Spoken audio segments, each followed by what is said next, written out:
All right, July wrap up. I'm starting actually with manga this time because novels I'm in a reading slump for. I started Vinland Saga. I'm at chapter 28, so we're out. I might be out of the prologue and into the war arc, which is basically all I know about this series so far. That and Vikings. I'm more or less enjoying it so far.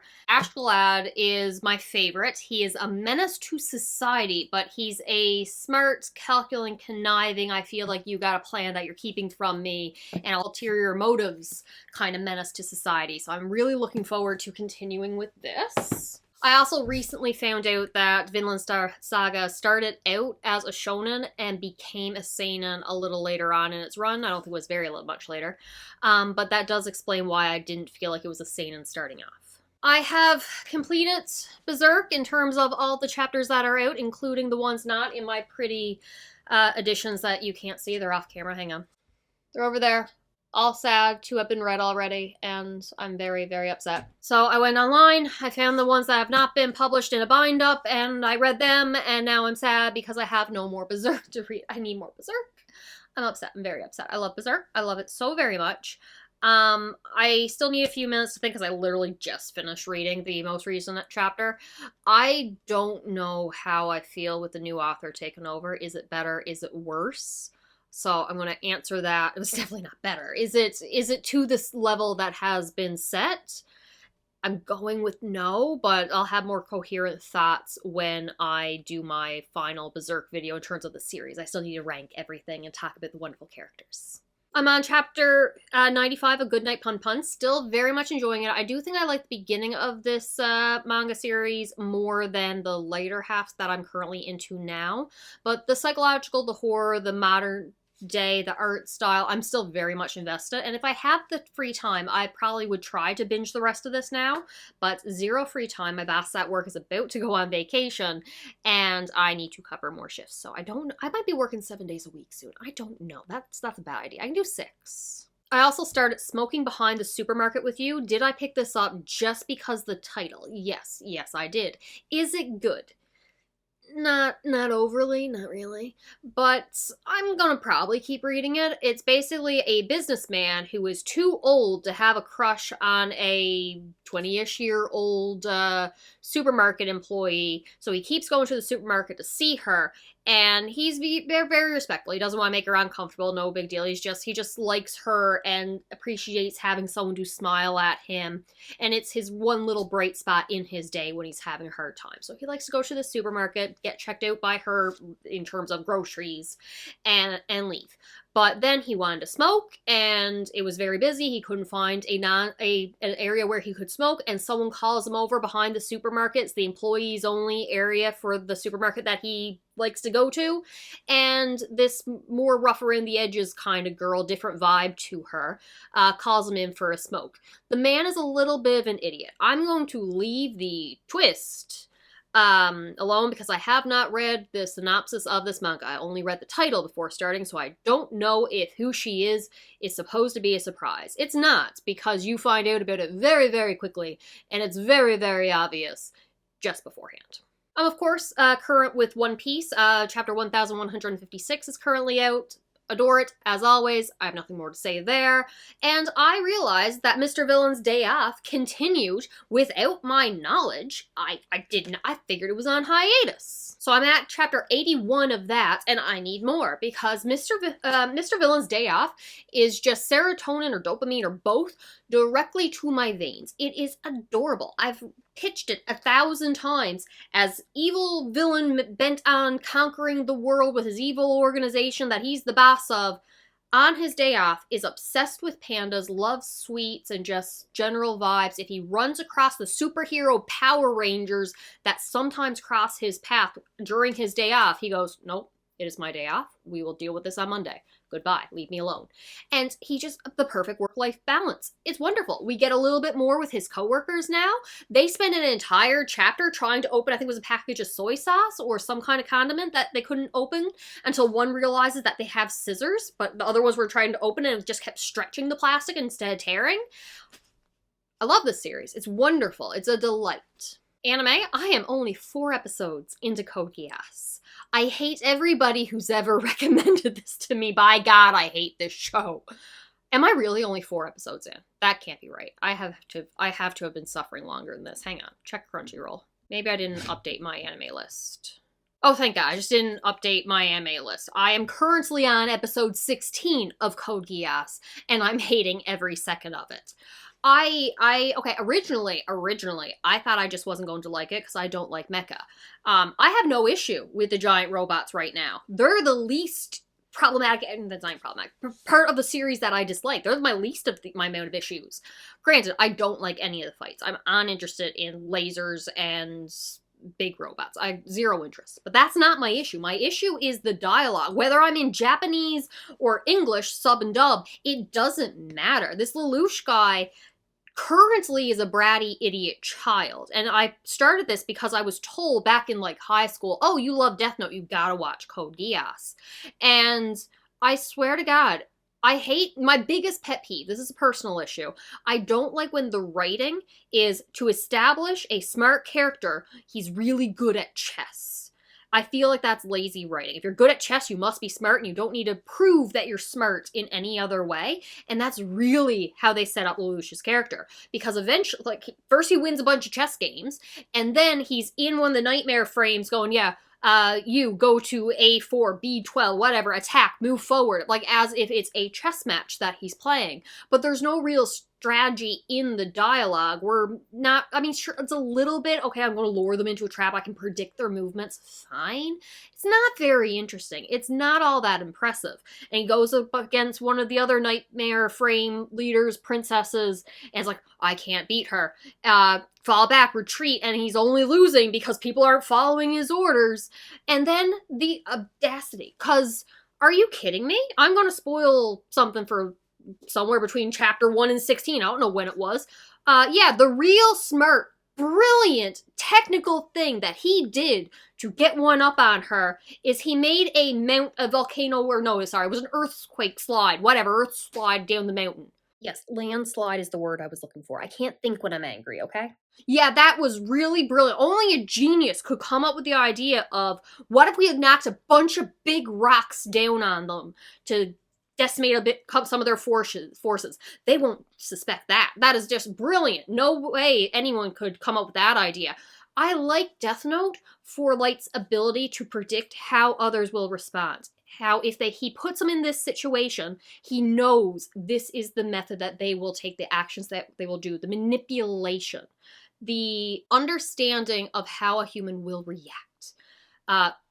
Lelouch here is just, yeah, I'm going to murder the king guy for what he did to my family, and I'm in hiding, but I'm arrogant, so I'm only going to very minimally change my last name and keep my first name, and do nothing to hide my appearance, and no one will ever suspect or recognize me.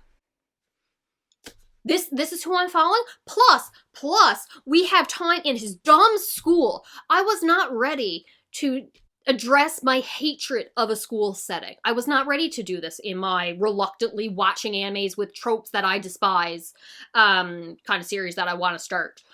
But I hate school settings too. So he's on student council, and we have this dumb element of the council in general. So, oh, I'm sorry, we're going to spend an episode where we chase a dog through the school. We're going to have this dumb love triangle between the swim captain lady and the revolutionary person pretending to be sick so she can fight with the resistance. And it's so dumb. And oh, spoilers again, because he has to make the girl that he's in love with and she's in love with him lose her memories, forget they know each other. And how does this explain at the school that we're still in? How do people explain why she's acting like she doesn't know him? Yeah, they got into a fight and they're just going to pretend they don't know each other. And everyone buys it and plays along. Also his best friend, the one captaining the big nightmare frame that's his main competition, main threat, shows up at his school. So you're telling me you're in the military, you're the only one with the skills necessary to pilot the best nightmare frame that they have, and they're just cool with you just going to school because, you know what? I know we've taken over your country. I know we suppress you and the prejudice that we have against you and your kind. Yeah, but your education is very important to us. This show is dumb. Okay, that's all I got for my Code Geass current rant. I hate myself that I have to finish 2 seasons of this, not just 1 season of it, because I do want to know the ending.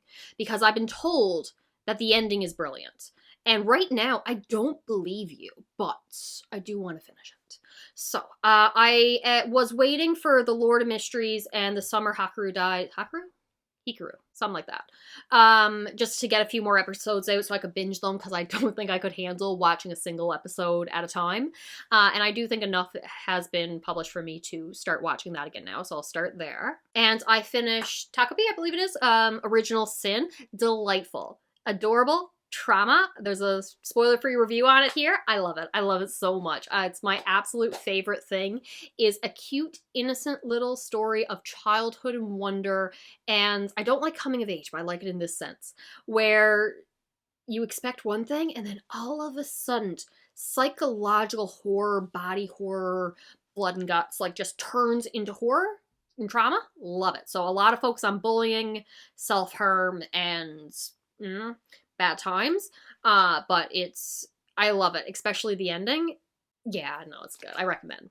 So currently my focus is on finishing Vinland Saga. If I do want to take a break from that series, I have Monster that I can pick up. I started that a long time ago, put it on a little bit of a hiatus. I think it's time to pick it back up. And I still need to read, I've read a lot of what's out for Chainsaw Man Part 2, but I want to start it over because I want an Asa tattoo. And I need to kind of like find a manga panel that to inspire said tattoo. Now to books. This will be short because reading slump. Oh my god, I'm so sad. Where are you? You're here. The Stormlight Archive. I'm on Oathbringer, and it has put me in the biggest reading slump. Not because it's not good. It is phenomenal. It's wonderful. I just can't take the big, heavy book to work, really, not easily. And I can't read this type of fantasy series as an audiobook. I can have an audiobook going, but I have to be looking at the words on the page as I go. The names go in one ear, out the other. I can't do it. I need to be physically sitting down, and I haven't had the time to physically sit down and read this book. So I want to, like, continue on. You can't see the Dresden Files. They're up there. To continue on with my Dresden Files reread, but I feel guilty of, like, I don't want to put this series down and forget about it and not continue. So I'm like, I'm not going to read any other books until I finish this one. And I haven't even listened to any audiobooks. So I'm very upset that I have not continued in the Stormlight Archive, is what I'm saying. I will. I'm enjoying Oathbringer. I just don't have the time to sit down and read it. So what I have read is Dungeon Crawler Carl. I do have my review of this filmed currently. Sadly, it was not a vlog. I binged this too quickly to have any thoughts. I loved every single page. I love Dungeon Crawler Carl. I'm excited to read the second book. The only reason I haven't is because of this series. Why? Why don't I have time to finish Oathbringer? I want to start other series and continue Dresden Files reread. I also read Jack Ketchum's book, one of his early ones, for off-season. This is Cannibals. It is extreme horror. I didn't find it that extreme, but you know what? For the 80s, probably was extreme. It went from a 2 to 3 star B-horror movie kind of vibes to a 4 or 5 star read because the ending was phenomenal. I love this book. I love Jack Ketchum. I've loved everything he's ever written that I've read. I've read 3 of his books, okay? That's all I got. I read When the Wolf Comes Home, which was great. I don't know why it wasn't 100% new favorite for me, because it checks off all my boxes in terms of horror. It is very much brutal. There's a child character who did not annoy me as much as I expected him to. He still annoyed me, but that was just because he was an accurate child. Complicated family dynamics. There was a love and hate involved with the families.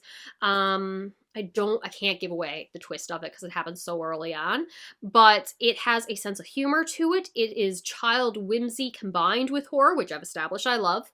And the main character, her thought process is like 100% like mine. Her name is it's not Jessica, it's Jessa, something like that, but she goes by Jess. Oh my god, she's 100% overthinking everything, and then she just gets one thing leads to another, a snowball effect of craziness. It's a fast-paced story, but has a lot of character work and family dynamics involved, and a protectiveness, the care that and responsibility that she feels to this child. I think I would enjoy this one more upon reread because I know where it was going, but maybe my first time reading through, it felt a little chaotic. Is that why I didn't love it? I really don't know. There was one element of the ending that I didn't love. I only, yeah, you kind of had to do that kind of vibe. I don't know why. I don't adore this one. It's like still a 4-star, but I can't tell you why it's not a 5-star. I can't tell you why it's not an all-time favorite. I finished The Murders of Molly Southbourne, and that is just every time she bleeds, a new Molly will be born and appear and try to kill her. And that's just a short little novella, but it feels more like a prologue to a series, which makes sense because there's like 3 other books in this Molly Southbourne series. So I will be reading the second one. Really not sure what to even give it, a 3-star probably. I'm realizing that's all the books I read. I did not read many books this month. But that is all I got. I will talk to you later. Bye.